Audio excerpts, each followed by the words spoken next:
السلام علیکم ناظرین اکرام، میں ہوں آپ کا میزبان محمد علی اور آپ دیکھ رہے ہیں شیعہ ٹی وی نیٹ ورک۔ نہج البلاغہ اس عظیم ہستی کے پرحکمت اور نورانی کلام کا مجموعہ ہے جس کے بارے میں سرور کائنات حضرت محمد مصطفیٰ صلی اللہ علیہ وآلہ وسلم کا فرمان ہے کہ میں شہر علم ہوں اور علی اس کا دروازہ ہے۔ نہج البلاغہ 3 حصوں پر مشتمل ہے، جس میں پہلا حصہ مولا کائنات حضرت علی ابن ابی طالب علیہ السلام کے 240 خطبات پر مشتمل ہے، جبکہ دوسرے حصے میں علی علیہ السلام کے لکھے گئے مناسب مکتوبات یعنی خطوط کو جمع کیا گیا ہے۔ امام علی علیہ السلام نے مختلف حالات میں مختلف لوگوں کو لکھے ہیں، اور تیسرا حصہ امام علی علیہ السلام کے اقوال پر مشتمل ہے۔ اس عظیم سرمایہ علمی کو آج سے تقریباً 1000 سال پہلے علامہ سید الشریف الرضی رحمۃ اللہ علیہ نامی بزرگ عالم دین نے جمع کیا اور تدنیم کیا، جن کا پورا نام سید ابو الحسن محمد بن حسین تھا۔ آئیے ان ویڈیوز کے ذریعے نہج البلاغہ کے خطبات، اقوال اور مکتوبات کو جانیں تاکہ ہم سب کے علم میں اور اضافہ ہو سکے۔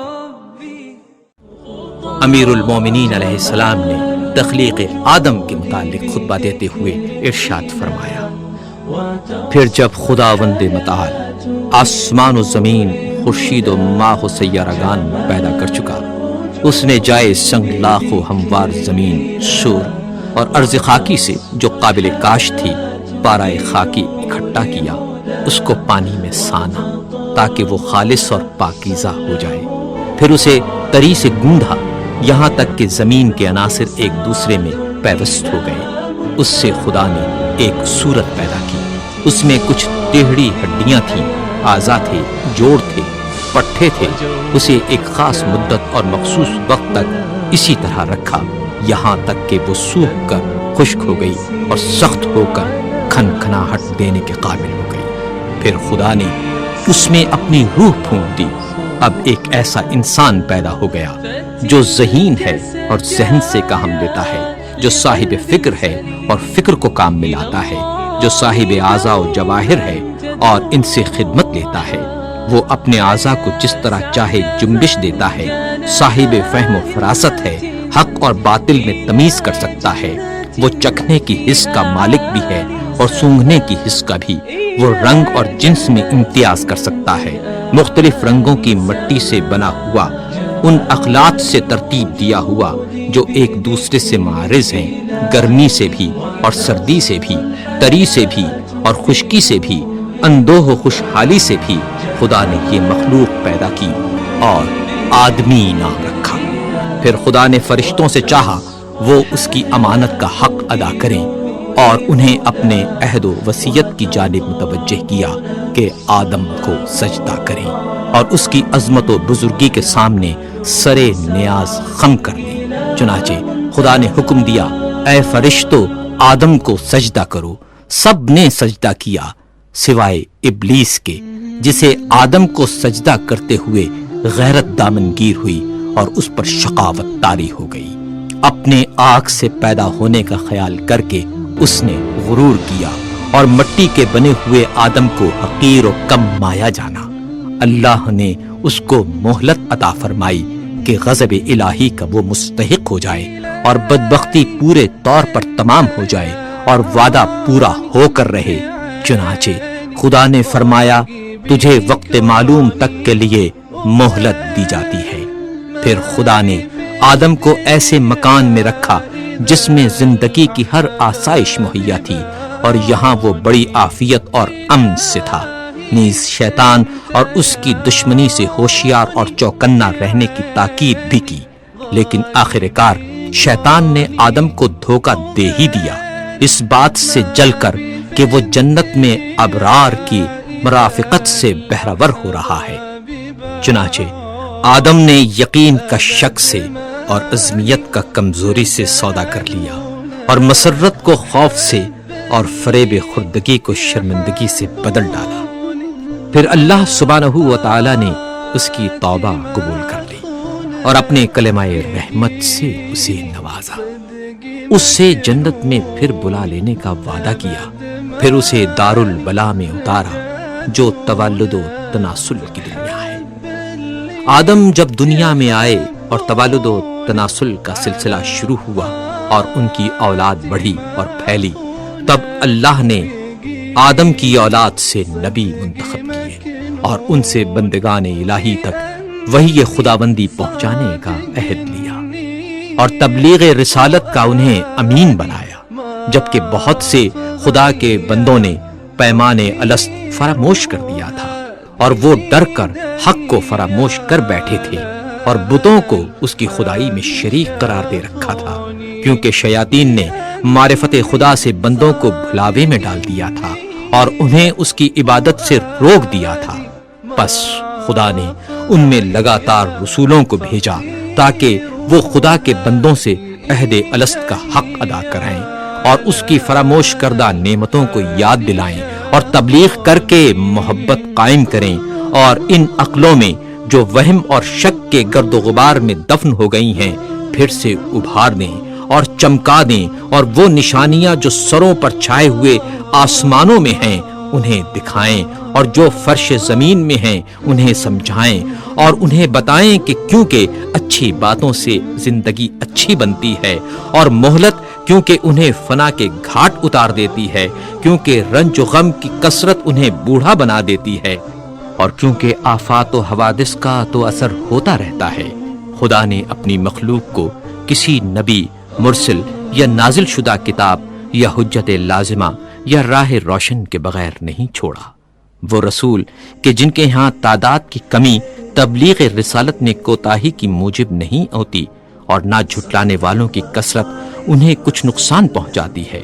کچھ رسول آئے جنہوں نے پہلے والے رسولوں کی خبر دی اور بعد میں آنے والوں کی تصدیق کی، یوں ہی قرن گزرے اور صدیاں بیت گئیں اور زمانے گزرتے رہے اور آباء و اجداد آئے اور گئے، ان کی نسلیں گزریں، یہاں تک کہ خداوند قدوس نے محمد صلی اللہ علیہ وآلہ وسلم کو بھیجا تاکہ اس کا وعدہ پورا ہو جائے اور اس کی نبوت ختم ہو جائے۔ انبیاء سے اس نے اس رسول صلی اللہ علیہ وآلہ وسلم کے بارے میں عہد لے لیا تھا۔ ان کی علامتیں مشہور اور ولادت باعزت ہے۔ جب آن حضرت صلی اللہ علیہ وآلہ وسلم تشریف لائے تو دنیا میں ملل متفرقہ اور اقوام منتشرہ کی کثرت تھی۔ مختلف فرقے تھے، بعض وہ کہ خدا کو بندوں سے تشبیہ دیتے تھے اور اسے مخلوقات کی طرح جانتے تھے، بعض وہ تھے جو اس کے نام میں تحریف کرتے تھے جو اس کی ذات سے کوئی تعلق نہیں رکھتے تھے، کچھ ایسے جو اس کے علاوہ کسی غیر کے لیے رائے دیتے تھے۔ رسول صلی اللہ علیہ وآلہ وسلم نے انہیں گمراہی سے ہدایت کی طرف نکالا، انہوں نے انہیں جہالت سے بچایا۔ پھر خدا نے چاہا اپنے رسول صلی اللہ علیہ وآلہ وسلم سے ملاقات کرے، وہ اپنے رسول صلی اللہ علیہ وآلہ وسلم سے راضی تھا۔ اس نے اپنے رسول کو اس بات سے ماورا سمجھا کہ وہ دنیا میں رہے اور اس کی سختیاں سہے، لہٰذا اسے کرامات اور بزرگی کے ساتھ اٹھا لیا صلی اللہ علیہ وآلہ وسلم۔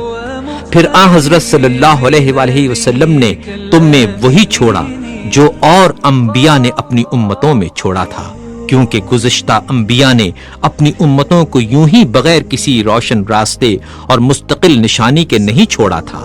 تمہارے رب کی کتاب اب رسول صلی اللہ علیہ وآلہ وسلم کی وفات کے بعد تمہارے پاس ہے۔ رسول اللہ صلی اللہ علیہ وآلہ وسلم نے اس کے حلال و حرام کو واضح کر دیا، اس کے فرائض و فضائل کو، اس کے ناسخ اور منسوخ کو، اس کی رخصت اور عظمیت کو، اس کے خاص اور عام، اس کے عبر و امثال کو، اس کے مرسل اور محدود کو، اس کے حکم اور متشابہ کو اچھی طرح کھول کر بتا دیا۔ اس کے مجملات کی تفسیر کر دی، اس کے اسرار اور گہرائیوں کو ظاہر کر دیا۔ ان میں ایسے میثاق بھی ہیں جن کے جانے بغیر چارہ نہیں، اور ایسے بھی ہیں جن سے بندے اگر نا واقف رہیں تو کوئی کام نہیں رکتا۔ وہ بھی بتایا جس کا فرض ہونا کتاب قرآن حکیم سے ثابت ہے، اور وہ بھی جس کا منسوخ ہونا سنت رسول سے واضح ہے۔ وہ باتیں بھی بتائیں جن کا اختیار کرنا از روئے سنت واجب ہے، اور کتاب قرآن میں اس کے ترک کرنے کی رخصت ہے۔ نیز یہ بھی کہ کیا چیز وقتی حیثیت سے واجب ہے مگر آئندہ زمانے میں ان کا واجب ہونا ضروری نہیں رہا۔ پھر محرمات کی تقسیم ہے، ان میں کچھ ایسے کبیرہ ہیں جن کے ارتکاب پر کتاب الہی نے جہنم کی آگ سے ڈرایا ہے، کچھ صغائر ہیں جن میں مغفرت کی امید ہے، کچھ ایسے مقامات ہیں کہ ان کا صدور مقبول بارگاہ الہی ہے، اور کچھ وہ ہیں جن میں بندے کو اختیار ہے۔ امیر المومنین علیہ السلام نے پہلے خطبے میں حج کا ذکر کرتے ہوئے ارشاد فرمایا، خدا نے تم پر اپنے گھر کعبے کا حج فرض کر دیا ہے، وہ گھر جسے دنیا بھر کے لیے قبلہ بنایا ہے۔ اس کی طرف لوگ یوں لپکتے ہیں جس طرح چوپائے گھاٹ پر ٹوٹ پڑیں، اور اس طرح شوق سے یہاں ٹوٹ کر آتے ہیں جیسے کبوتروں کی ٹکڑی۔ اس حج کو اس نے اپنی جلالت کے سامنے بندوں کی فروتنی کی پہچان قرار دیا ہے۔ اس نے اپنی مخلوق سے ان لوگوں کو چن لیا ہے جو اس کی آواز سنتے ہیں، جو اس کی دعوت پر لبیک کہتے ہیں، جو اس کے قول کی تصدیق کرتے ہیں، اور اس کے نبیوں کے مقامات پر کھڑے ہو کر ایسے دکھائی دیتے ہیں جیسے وہ ملائکہ جو عرش الہی کے طواف میں مصروف رہتے ہیں۔ یہ لوگ عبادت کے بازار سے خوب نفع کماتے ہیں اور جمع کرتے ہیں، اور اس کے وعدہ مغفرت کی طرف جلد جلد تیزی سے قدم بڑھا رہے ہیں۔ اس گھر کو خدا نے اسلام کی نشانی قرار دیا ہے، یہ پناہ لینے والوں کے لیے جائے پناہ ہے۔ اس نے حج کو فرض قرار دیا ہے اور اس کے حق کو واجب کردانا ہے، اور اس کی زیارت تم پر لازم کر دی ہے۔ چنانچہ خدائے بزرگ و برتر فرماتا ہے، اللہ کی طرف سے ان لوگوں پر حج فرض ہے جو زاد راہ رکھتے ہیں، اور جس نے انکار کیا تو خدا سارے عالم سے بے نیاز ہے۔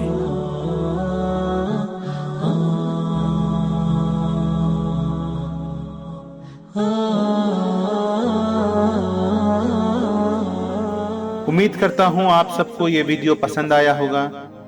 اگر اچھا لگے تو لائک کریں، دوستوں کے ساتھ شیئر کریں، اور ہمارے اس چینل کو ضرور سبسکرائب کریں۔ پھر ملیں گے ایک اور نئے انٹرسٹنگ ویڈیو میں، تب تک کے لیے آپ اپنا خیال رکھیں۔ خدا حافظ۔